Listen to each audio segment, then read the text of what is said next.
Wolverine 59 Whatever Gamers X here. I'm gonna talk about the Loki show. This is gonna be my review.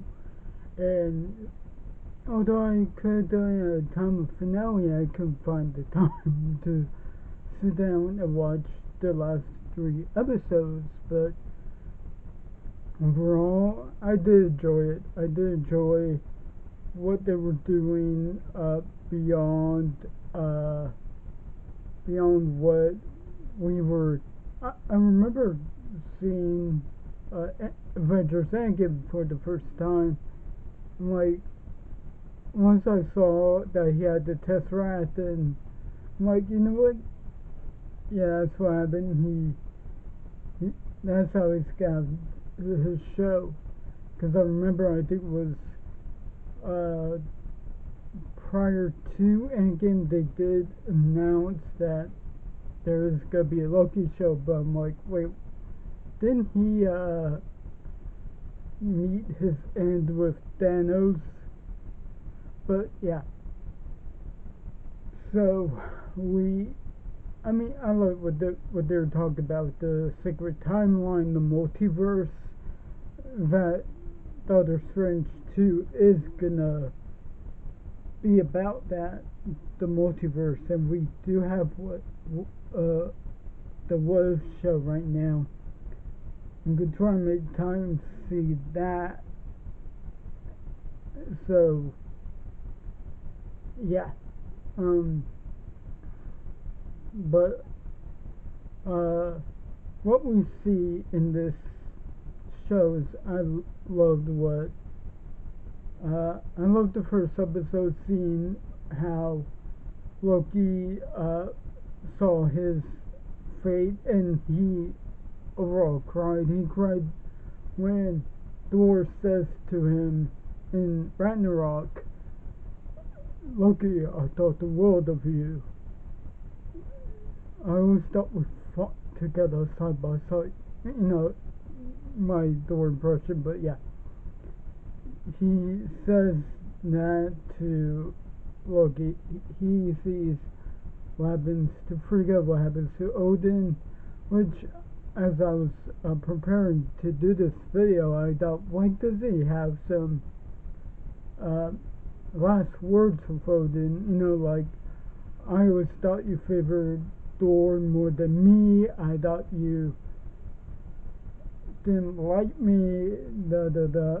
You know, like, because think about, in the first film, in the first Thor film, we see that he finds out that he's a frost giant, and that he's not really biologically related to Odin or Thor, and we see how he didn't take to it. He didn't like that. I mean, so then we see, you know, basically in the first Avengers film, he talks about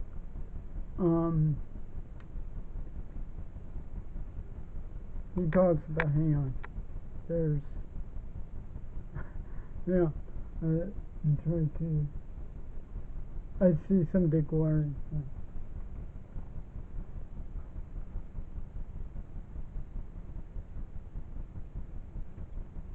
I thought there was square coming from the window or something. I don't.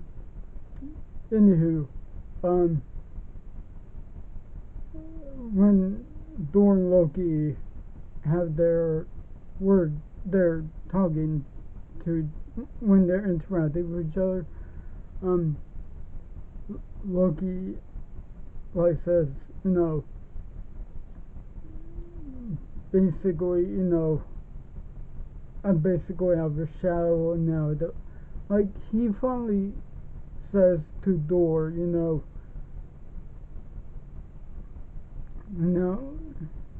I want, you know, the drone, the attention, I mean, if he has to fight in the first Thor film, he said, all I ever was to be your equal, but I couldn't have that. So we see I mean, think about that whole therapy session with Mobius. Mobius is like, dude, all you want is the attention. I mean, this whole show is Loki finally, seeing that he is an attention seeker. He is a narcissist in a way, but he's always ignored that. He's always tried to be the victim. You know, from phase one, phase two in Marvel, we've seen that. We've seen that in the whole way. Like he always tries to be the victim a bit, and the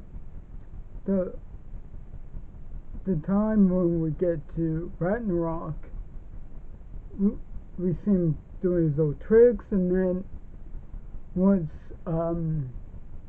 Loki says to Thor, you know what, I'm out here, you do your thing, I do mine, and Thor says, yeah, no, it's cool. He's like, really? He's like, yeah, and like how I said, I thought the world of you, and da da da. Like, he really did see Loki as an equal. And even as he trumps up his trick, if I'm saying, or something of that nature. Like when Thor out tricks him, he goes, look, Loki, life's about change, growth. And we see once Korg and all their gladiators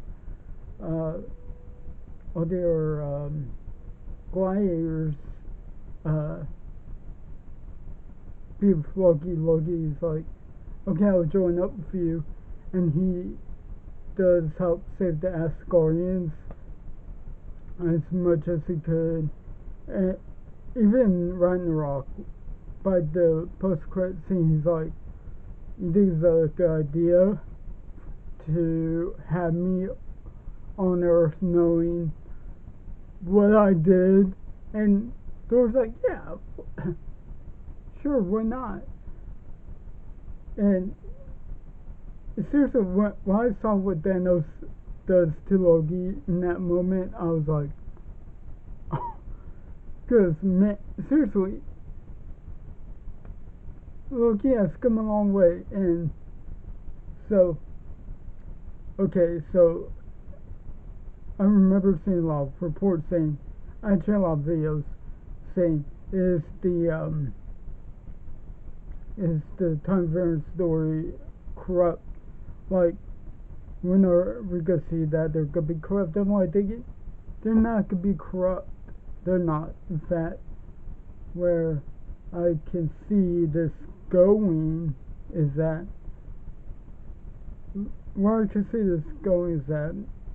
if anything, Judge Runsawyer was gonna be the antagonist, and who knows, I was right, and the timekeepers were not real. Ouch. But I did like Sylvia, like how she was.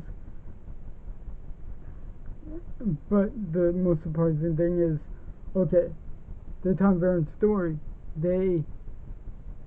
they're all about stopping variance and protecting the sacred timeline, when really they're the ones that break that very rule.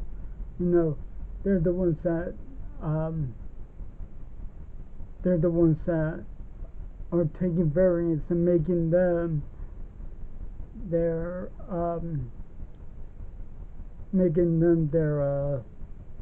workers, basically. So, um, and and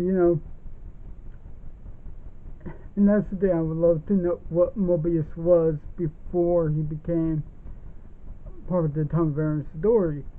Who knows? We're gonna see that in the Doctor Strange sequel, where Mobius and Sylvie are gonna be part of it. So, which is gonna be kind of weird seeing as at the end of the show, we see that Mobius has no idea who Loki is, and I dig what was going on with the show. I really enjoyed when they were in Pompeii, and I didn't think Loki wouldn't been fluent so many languages, but apparently he does. I mean, he just outright warns everybody. He's like, you know, I'm not a team player, so I'm just gonna outright tell him what's gonna happen, and he does. Uh, let's see. Um, but if anything, what I would love to see in season 2 is that, yeah, he has words of Odin, and he has words with Thor. You know, right at the point of Endgame, before Ant-Man comes and says, look, we gotta get the team back together and stop Thanos. I want some of that, you know, closure for the both of them. Like, Loki finally goes, you know, you were right, I shouldn't have done this. I should have been right by your side. I should have helped fight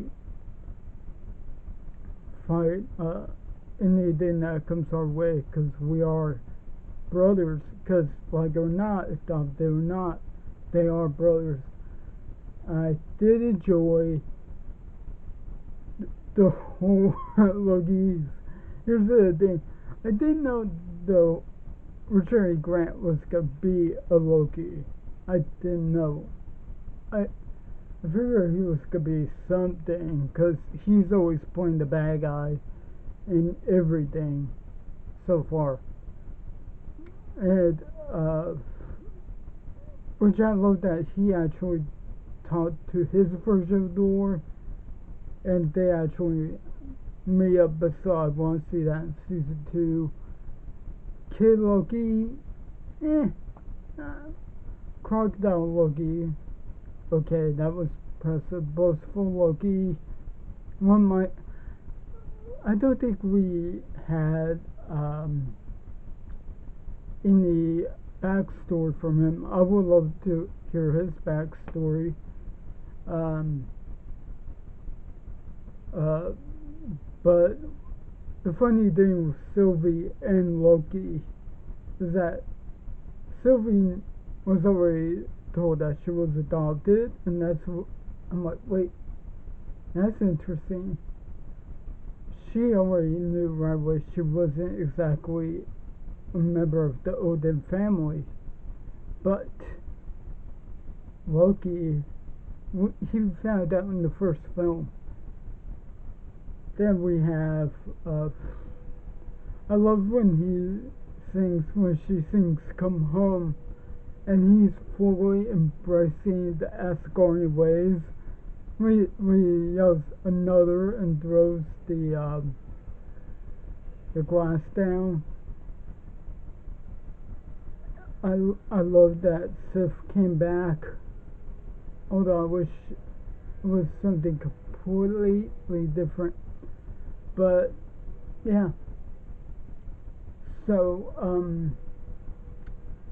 now, for He Who Remains, a lot of people are saying is King the Conqueror, but I highly doubt it.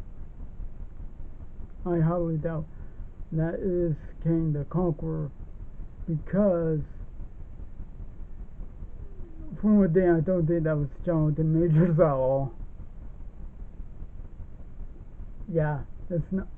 Well, wait, can Kane switch faces? You know, as off-guarding? I don't know, but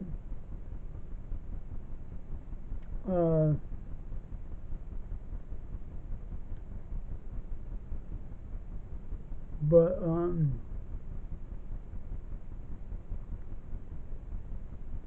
But the thing is, though, I do want to see what's gonna happen. What Loki's gonna try to do next, and it's still funny to me that he's more becoming anti-hero than villain. But he has come a long way, and Tom Hiddleston has like no signs of slowing down.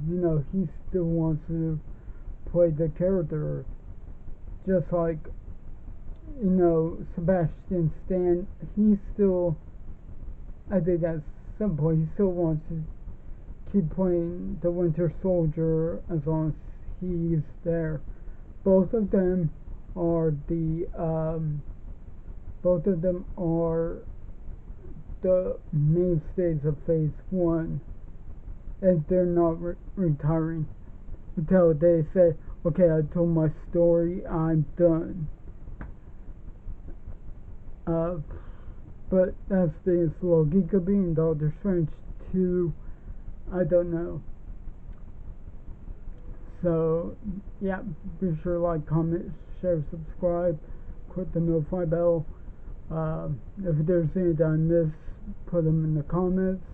Check the Mack of the Game Around on his channel and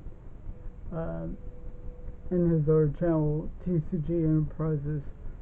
Wolverine 59 one of Gamer Sexes signing out with Large Rock. Have a good one.